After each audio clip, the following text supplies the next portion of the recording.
ಕನ್ನಡದಲ್ಲೇ ಹೊಸ ಪದಗಳನ್ನು ಕಟ್ಟುವ ಬಗೆ. ಡಿ.ಎನ್. ಶಂಕರ್ ಭಟ್. ಇಂಗ್ಲಿಷ್ ಪದಗಳಿಗೆ ಕನ್ನಡ ಪದಗಳು.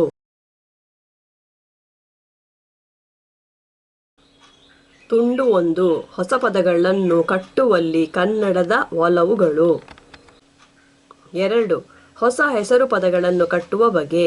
ಮಂದಿ, ಪುರುಳು, ಪರಿಚೆ, ಎಸಕ ಮೊದಲಾದವನ್ನು ಹೆಸರಿಸುವುದಕ್ಕಾಗಿ ನಮಗೆ ಹಲವು ರೀತಿಯ ಪದಗಳು ಬೇಕಾಗುತ್ತವೆ.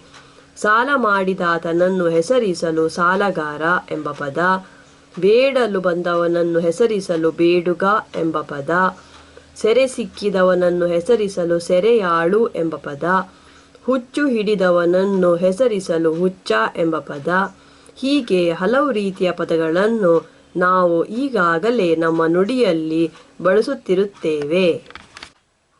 ಕೆಲವೊಮ್ಮೆ ನಮ್ಮ ಮನಸ್ಸಿನಲ್ಲಿರುವುದನ್ನು ಹೆಸರಿಸುವುದಕ್ಕೆ ಬಳಕೆಯಲ್ಲಿರುವ ಯಾವ ಪದವೂ ಸರಿಯೆಂದೆನಿಸುವುದಿಲ್ಲ. ಬೇರೆ ನುಡಿಗಳಲ್ಲಿರುವ ಬರಹಗಳನ್ನು ನಮ್ಮ ನುಡಿಗೆ ನುಡಿ ಮಾರಬೇಕಾದಾಗಲೂ ಕೆಲವೊಮ್ಮೆ ಅದರಲ್ಲಿ ಬಂದಿರುವ ಪದದ ಹುರುಳಿಗೆ ಹೊಂದಿಕೆಯಾಗುವಂತಹ ಪದ ನಮ್ಮ ನುಡಿಯಲ್ಲಿ ದೊರೆಯುವುದಿಲ್ಲ. ಅಂಥ ಸಮಯಗಳಲ್ಲಿ ಹೊಸದಾಗಿ ಪದಗಳನ್ನು ನಾವು ನಮ್ಮ ನುಡಿಯಲ್ಲಿ ಉಂಟು ಮಾಡಿಕೊಳ್ಳಬೇಕಾಗುತ್ತದೆ. ಎತ್ತುಗೆಗಾಗಿ 2 ನುಡಿಗಳನ್ನು ತಿಳಿದಿರುವ ಜನರನ್ನು ಹೆಸರಿಸಲು ಕನ್ನಡದಲ್ಲಿ ಸರಿಯಾದ ಪದವಿಲ್ಲ. ಆದರೆ ಇನ್ನುಡಿಗ ಎಂಬ ಪದವನ್ನು ಉಂಟು ಮಾಡಿಕೊಳ್ಳುವ ಮೂಲಕ ಈ ಕೊರತೆಯನ್ನು ತುಂಬಿಕೊಳ್ಳಬಹುದು.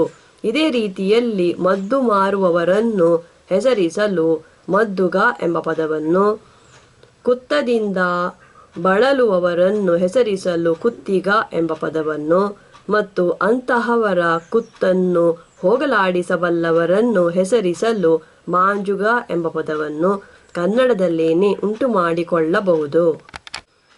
ಈ ರೀತಿ ಹೊಸದಾಗಿ ಹೆಸರು ಪದಗಳನ್ನು ಉಂಟು ಮಾಡಲು ಕನ್ನಡದಲ್ಲಿ 1 ಪದಗಳಿಗೆ ಒಟ್ಟು ಪ್ರತ್ಯಯಗಳನ್ನು ಸೇರಿಸಿ ಕಟ್ಟುಪದಗಳನ್ನು ಉಂಟು ಮಾಡುವುದು ಮತ್ತು 2 ಪದಗಳನ್ನು ಒಟ್ಟಿಗೆ ಸೇರಿಸಿ ಜೋಡು ಪದಗಳನ್ನು ಉಂಟು ಮಾಡುವುದು ಎಂಬ 2 ಮುಖ್ಯ ಹೊಲಬುಗಳು ಬಳಕೆಯಲ್ಲಿವೆ.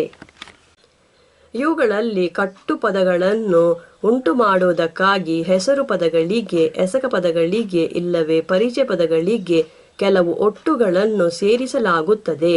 ಈ ಕೆಲಸದಲ್ಲಿ ಯಾವ ಒಟ್ಟನ್ನು ಬಳಸಲು ಬರುತ್ತದೆ ಎಂಬುದು ಹಲವು ವಿಷಯಗಳನ್ನು ಅವಲಂಬಿಸಿರುತ್ತದೆ. 1.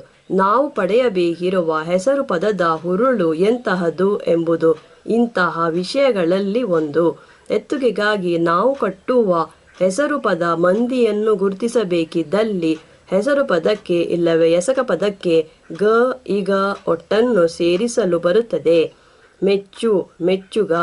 ಇದಕ್ಕೆ ಬದಲು ಅದು ಒಂದು ಎಸಕವನ್ನು ಹೆಸರಿಸಬೇಕಿದ್ದಲ್ಲಿ ಎಸಕ ಪದಕ್ಕೆ ಇಕ ಒಟ್ಟನ್ನು ಸೇರಿಸಲು ಬರುತ್ತದೆ. ಮೆಚ್ಚು, ಮೆಚ್ಚಿಕೆ. ಮತ್ತು ಅದೊಂದು ಎಸಕದ ದೊರೆತವನ್ನು ಹೆಸರಿಸಬೇಕಿದ್ದಲ್ಲಿ ಗೆ ಒಟ್ಟನ್ನು ಸೇರಿಸಲು ಬರುತ್ತದೆ. ಮೆಚ್ಚು, ಮೆಚ್ಚುಗೆ. 2 ಒಟ್ಟನ್ನು ಸೇರಿಸಲು ಬಳಸುವ ಪದ ಎಂತಹದು ಎಂಬುದು ಇನ್ನೊಂದು ವಿಷಯ. ಎತ್ತುಗೆಗಾಗಿ ಮಂದಿಯನ್ನು ಗುರುತಿಸುವ ಹೆಸರು ಪದವನ್ನು ಬೇರೊಂದು ಹೆಸರು ಪದದಿಂದ ಪಡೆಯುವುದಿದ್ದಲ್ಲಿ ಗಾರ ಒಟ್ಟನ್ನು ಬಳಸಲು ಬರುತ್ತದೆ. ಆಟ, ಆಟಗಾರ. ಆದರೆ ಅದನ್ನು ಒಂದು ಎಸಕ ಪದದಿಂದ ಪಡೆಯುವುದಿದ್ದಲ್ಲಿ ಗಾರ ಒಟ್ಟಿನ ಬದಲು ಗ, ಇಗ ಒಟ್ಟನ್ನು ಬಳಸಬೇಕಾಗುತ್ತದೆ. ನೋಡು, ನೋಡುಗ. 3 ಒಟ್ಟನ್ನು ಸೇರಿಸುವ ಪದದ ಪರಿಚಯದ ಮೇಲೂ ಅದಕ್ಕೆ ಎಂತಹ ಒಟ್ಟನ್ನು ಸೇರಿಸಲು ಬರುತ್ತದೆ ಎಂಬುದು ಅವಲಂಬಿಸಿರುತ್ತದೆ. ಎತ್ತುಗೆಗಾಗಿ ಎಸಕವನ್ನು ಗುರುತಿಸುವ ಹೆಸರು ಪದವನ್ನು ಏಕಾರ ಇಲ್ಲವೇ ಈ ಕಾರದಲ್ಲಿ ಕೊನೆಗೊಳ್ಳುವ ಎಸಕ ಪದದಿಂದ ಪಡೆಯುವುದಿದ್ದಲ್ಲಿ ಅದಕ್ಕೆ ತ ಒಟ್ಟನ್ನು ಸೇರಿಸಲು ಬರುತ್ತದೆ. ಅಗೆ, ಅಗೆತ. ಆದರೆ ಅದನ್ನು ಊಕಾರದಲ್ಲಿ ಕೊನೆಗೊಳ್ಳುವ ಎಸಕ ಪದದಿಂದ ಪಡೆಯುವುದಿದ್ದಲ್ಲಿ ಇಕೆ, ಕೆ ಒಟ್ಟನ್ನು ಬಳಸಬೇಕಾಗುತ್ತದೆ. ಮುಂದೆ 2.1ರಲ್ಲಿ ಹೆಸರು ಪದಗಳನ್ನು ಕಟ್ಟುವಲ್ಲಿ ಬಳಕೆಯಾಗುವ ಒಟ್ಟುಗಳನ್ನು, ಮುಖ್ಯವಾಗಿ ಅವುಗಳ ಬಳಕೆಯಿಂದ ದೊರಕುವ ಹೆಸರು ಪದಗಳ ಹುರುಳುಗಳನ್ನವಲಂಬಿಸಿ ಗುಂಪಿಸಲಾಗಿದ್ದು ಅವುಗಳ ಬಳಕೆಯಲ್ಲಿ ಬೇರೆ ಸಂಗತಿಗಳು ಹೇಗೆ ತೊಡಗಿಕೊಳ್ಳುತ್ತವೆ ಎಂಬುದನ್ನು ಅಲ್ಲಲ್ಲೇ ವಿವರಿಸಲಾಗಿದೆ.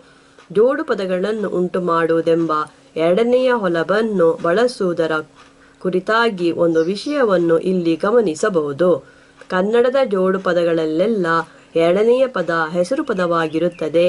ಆದರೆ ಮೊದಲನೆಯದು ಹೆಸರು ಪದ, ಎಸಕ ಪದ ಇಲ್ಲವೇ ಪರಿಚಯ ಪದವಾಗಿರಬಲ್ಲುದು. ಈ 3 ಬಗೆಯ ಜೋಡು ಪದಗಳ ಕೊಗೆತವನ್ನು 2.2ರಲ್ಲಿ ಕೊಡಲಾಗಿದೆ.